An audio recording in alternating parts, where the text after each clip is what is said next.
Apocalypse, Chapter 2, Nightmare in San Francisco. Oh, here they come! Oh, shit, they're coming from everywhere, all directions! Oh, shit.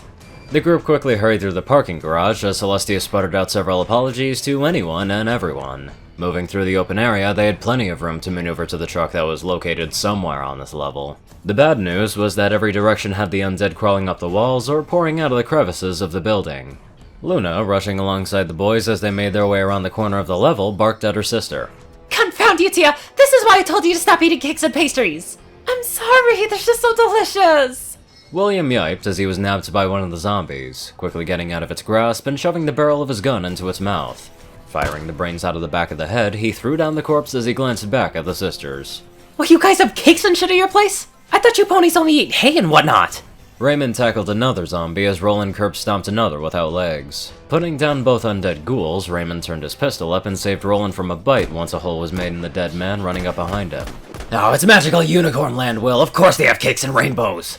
Nate rolled his eyes as he locked arms with one of the dead, pushing into the wall and jamming a pipe through its eye. Running along with everyone as they got out into the next lot over, he gave a quizzical look to Celestia, and the size of her rump.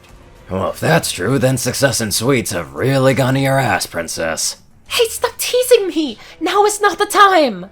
Nate turned around, firing a shell from his shotgun at the converging horde behind them. Well, considering your ass is the reason we're probably about to die, I say it's a perfect time, son butt. Rayden roared back as he pistol whipped another zombie across the cheek, breaking its jaw as he put it into the ground. Shut the fuck up, you two, and run! Roland ran past his brother, bucking himself forward with his foot outstretched. The unfortunate undead soul in his way was mowed over, and in a surprisingly bold display, Princess Luna, of all people, or ponies, jumped into the air with her head down, stabbing her horn through the zombie coming at his side.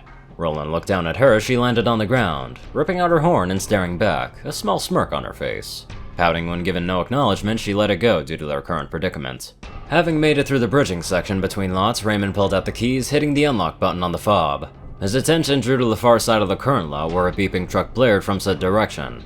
Quickly going around the cars with the dead still climbing up and over to the side of the parking garage, it was evident that they were going to be overrun in about a hot minute if they didn't do something fast.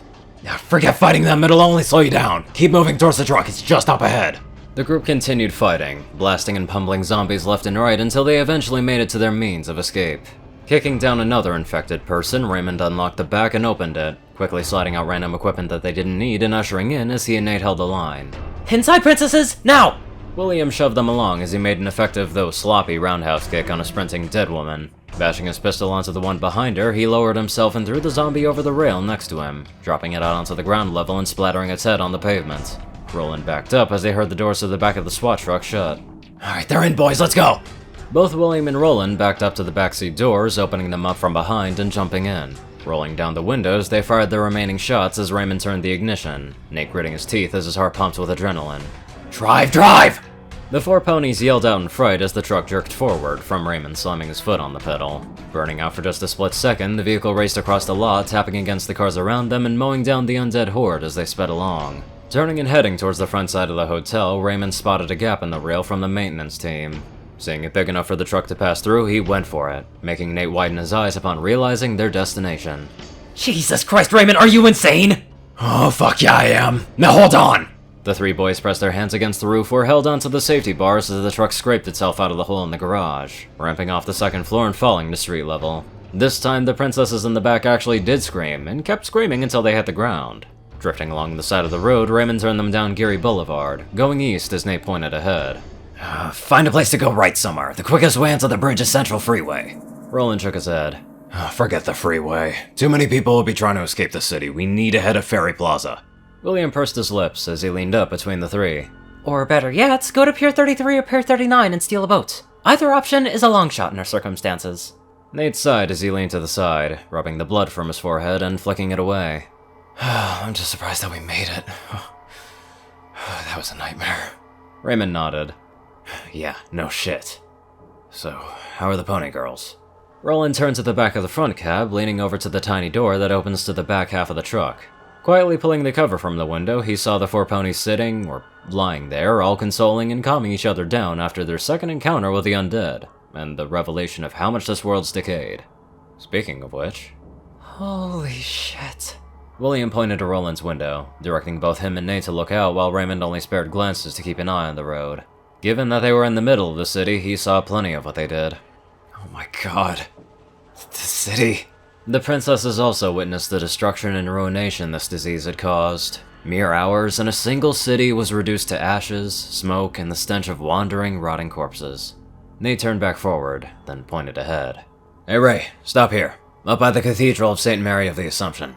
Raymond hit the brakes gently, roaming the truck into the parking lot before the cathedral. As he did, Nate took a look at the map that he found in the glove compartment. Alright, we're gonna have to make a choice. From here, we can go to all 3 places. If we keep driving straight, we'll be heading to the ferry next to the bridge. Turning puts us on Ghost Street. We follow that either right or left, and we'll be heading to the bridge or the docks. Okay, so what's the plan?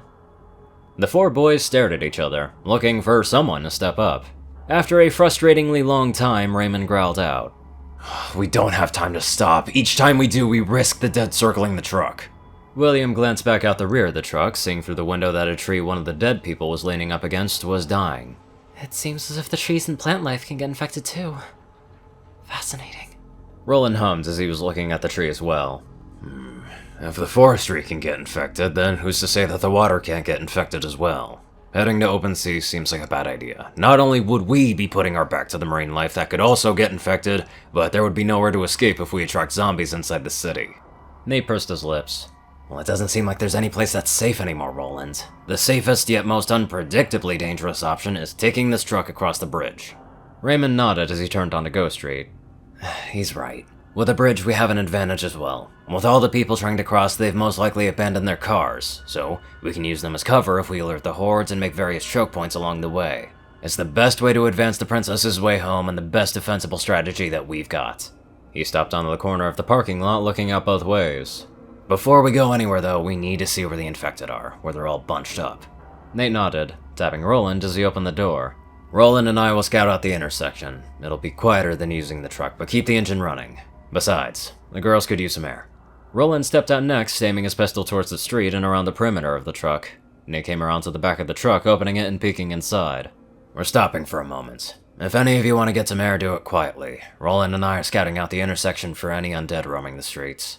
Celestia nodded, looking to her sister and niece as they decided to come out with them. She stayed with Twilight, who was fast asleep next to her. Walking out towards the street, Nate and Roland carefully pressed onto the intersection that separated Geary and Go, looking down all 4 ways as Luna and Cadence were with them. By the stars. We cannot apologize enough for thy populace and people, Nathan Schmidt. Cadence chuckled as she nudged the Night Princess. Auntie, you're using the old language again. The 2 boys rose an eyebrow at them as Luna blushed, tints of red on her dark blue muzzle. Roland scanned the northern path of Go, humming as he saw a few, but not many zombies. Well, it seems that some of the infected are out towards the northern end of town. That's where they said it was bad, right? Nate nodded. Yeah, around 10,000 people died up there, and I can guarantee you a large quantity of them turned into those things by now. There are more than 800,000 people living in the city, so with our report broadcasted this morning, that number could have easily been squared. Which means we can't stay here for long. Come on, let's head back to the truck and... Nate and Roland turned back down the way they came from, Luna and Cadence following their gazes. Raymond, sticking his head out of the window, widened his eyes at what he saw. Oh my god, bus! A large city bus was barreling towards the 4 at its maximum speed, blood and guts spraying out the window as the dead were eating those inside. Nate, knowing that they couldn't get back to the truck in time, picked up Luna. Roland, grab Cadence and run! The younger Seraph took Cadence under her arm and chased after Nate as they ran down the intersection, heading west on Geary and away from the cathedral. They made it off the 4-way traffic stop just as the bus hit a car off-road, tipping it forward and slamming down on its side. Given its size, it rolled and skidded to the intersection, blocking off Geary and separating both the group into 2 boys and 2 princesses each. Feeling the shockwave of the bus colliding with the buildings, Roland and Nate fell forward, dropping the ponies that they had in their grasps as they hit the ground. Nate let out a groan as he sat up, looking back at the bus while Roland quickly scrambled to his feet, hearing the infamous cries of the undead from inside. The city-owned vehicle itself was on fire, bits and pieces of it littering the street in front of them. Getting up as well, and they took a few steps towards it, looking through a window to see the other side. The truck was okay, and by the looks of it, so too were the others. Raymond was running towards them, stopping as he heard one of the windows break and the dead shuffle out on top of one another. Nate! Roland! You alive? Yeah, we're good, but we got trouble here. Lots of undead, and I don't know if this bus is gonna... Nate turned to the engine when he heard it spark. Oh, yep, it's gonna blow! Damn it! We have to move separately now. Where are you guys gonna go? Roland looked further up the road. It seems as if the other streets are blocked off by cars and debris. Only way is forward for now. He glanced at him, then down at the princesses with him. Narrowing his eyes, he yelled back at Raymond. The museum! Meet us at the San Francisco Museum. It's between the ferry and the bridge. Alright, what time do you want us there? Considering we're on foot right now, meet us there at 7 p.m. If not today, then tomorrow at the same time. We only got 3 days, bud. We can't waste that time regrouping. Alright then, if you can't see or get to us, then cross the bridge. We'll try and use the ferry if we can. Raymond nodded, sprinting back to the truck as he heard the dead coming from up go. Climbing back into the driver's side after shutting the back of the truck, he turned and sped off down the road. He knew that getting to the museum was going to be tough, even in a big-ass SWAT truck like this. But getting to the bridge is going to be even tougher due to the entrances being limited. 5th Street will have cars from the north piled onto it after the people who got clogged into the bridge due north, and 8th Street was closed off 5 days ago. He turned the truck onto Turk Street as he grumbled, hating the circumstances that they were in for both them and the princesses. Our only nearest option is the exit on Fremont. There's 3 ways to get up the bridge from there, and all of them are meant to get off of it.